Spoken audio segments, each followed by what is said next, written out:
So, as No More Heroes 3 has recently released, great game by the way, you should definitely check it out. I started to wonder what are the next games coming out for the rest of the year. Now, of course, there may be a Nintendo Direct coming soon for September, and so this list may need to be updated very soon, but I still wanted to find out all the games that were still coming. And so that's why I made this list. For all of you to learn what games you might be interested in that might be coming for the rest of this year, and as well as 2022 and beyond. And of course, I'm not going to put every single game, but I put those that I felt were most important and some personal favorites.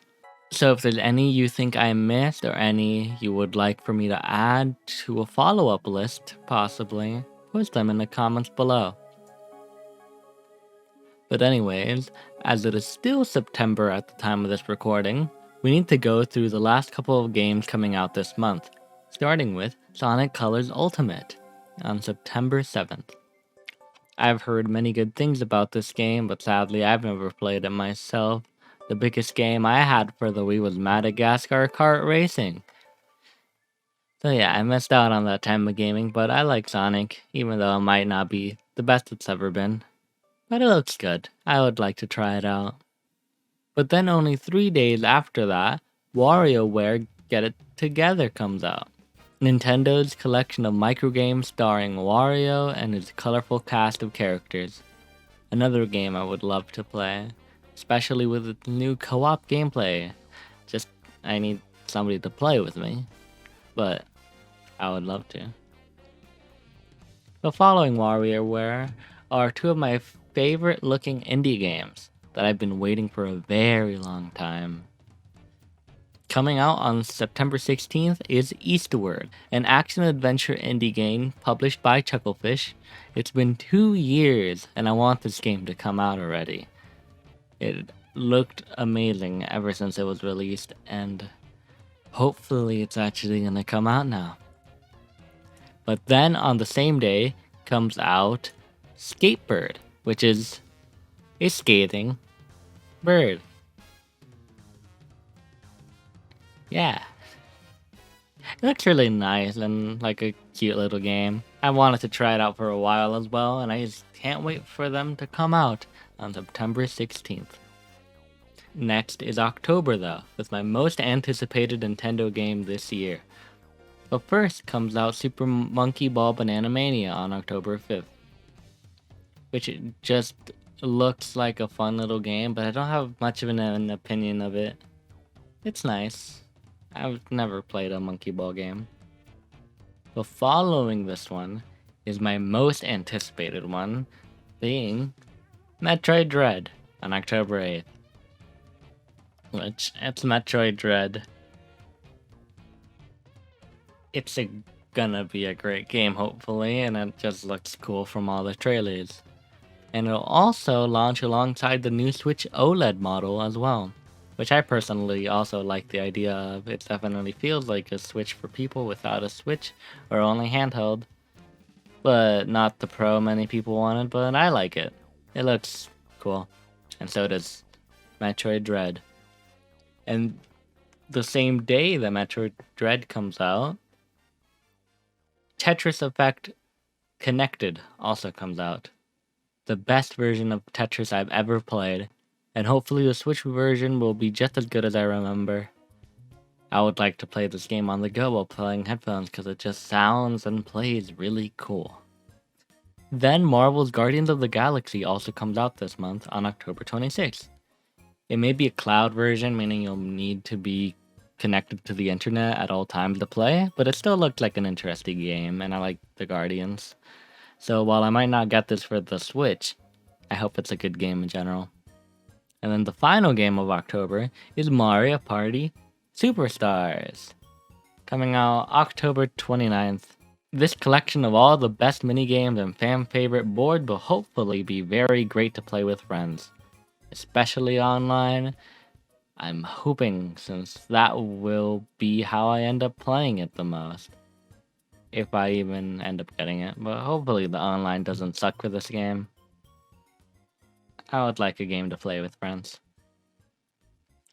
But anyways, once October finishes, we are introduced to the best month, November, with 2 great games, one being Shin Megami Tensei 5 on October 12th, which, while I've never played a Shin Megami Tensei game, unless Persona counts, I guess, I think it looks great and definitely one I want to try. And it is then followed up by Pokemon Brilliant Diamond and Shining Pearl on November 19th, which is Pokemon Brilliant Diamond and Shining Pearl on November 19th. What am I supposed to say for this one? It's a remake, too. It's Pokemon. You should know what Pokemon is by now. And then by December 3rd, Advanced Wars 1+2 Reboot Camp comes out, a remake of the original Advanced Wars game on the Game Boy Advance. I will probably not be picking this game up either, but it sure does exist. It looks good for the people that will like it, but not my type of game. Just like how I never played Fire Emblem Three Houses. It's just too much strategy. But finally, labeled just as Winter 2021, is Loop Hero, an indie game developed by Devolver Digital, which has already come out. It's just getting ported to the Switch. But Devolver Digital is my favorite indie publisher, so whichever game I see with their title, I automatically want to check out. So I'm sure this one's going to be great, just like all the rest. And following this is a great selection of indie games. However, none of these have an actual solid release date. They're only scheduled for 2021. And these games include Teenage Mutant Ninja Turtles, Shredder's Revenge, which looks like a great beat 'em up, and I really love the pixel art of this game. Mineko's Night Market, which looks like a cute little adventure game, which caught my interest during the last Indie World, which is why it made the list. And finally, Oxenfree 2 Lost Signals, which looks like a very interesting indie game that I might have never played the first one, but it looks cool. Somehow I find it cooler than the first one, even though I've known of the first one before. But finally, we start the new year with Pokemon Legends Arceus on January 29th. Possibly the Breath of the Wild of the Pokemon series, who knows?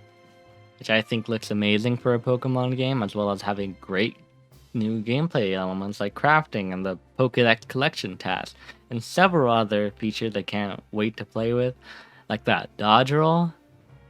I like rolling in games, so it's already great in my book. And next, before we go into dark waters of no exact release date games, comes Marvel's Midnight Suns, coming March 2022, which technically is also not an exact release date, but it's close enough. This game was shown off recently, but I don't have much to say about this one. It's a game. I don't know. Now comes all the 2022 titles and beyond with no exact release dates though.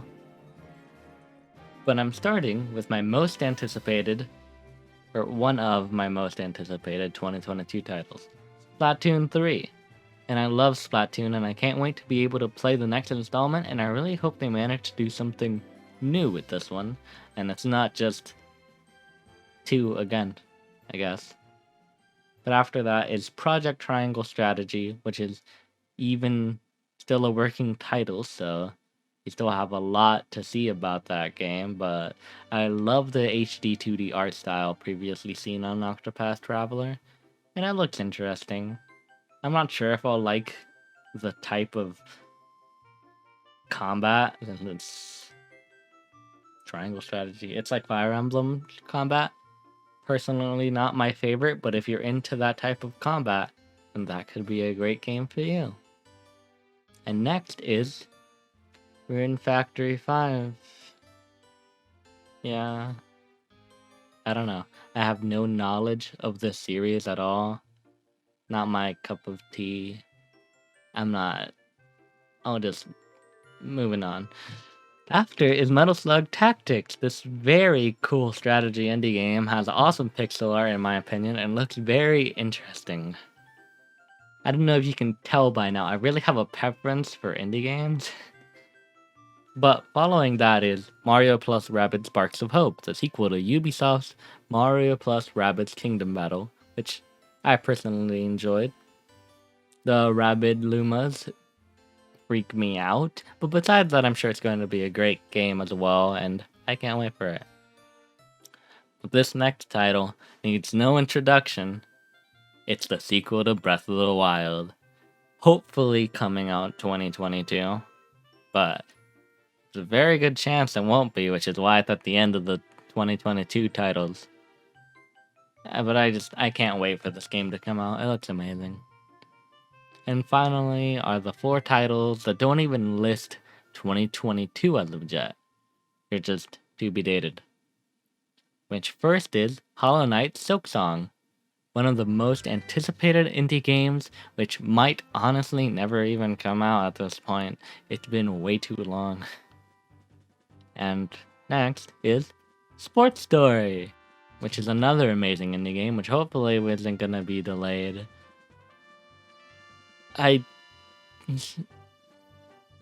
Sports Story looked cool, and I also thought Golf Story looked cool, so I really hope it's gonna come out eventually, but as long as they take their time, I don't really mind. I have a big enough backlog anyways. But finally, the games Nintendo definitely showed way too soon, as we still only have, like, titles. Bayonetta 3 and Metroid Prime 4. Hopefully one day these games are gonna come out. Hopefully they aren't canceled or something. Just make them come out already, please. But anyways, that's my list, and if you think I missed any important games, put them down in the comments below.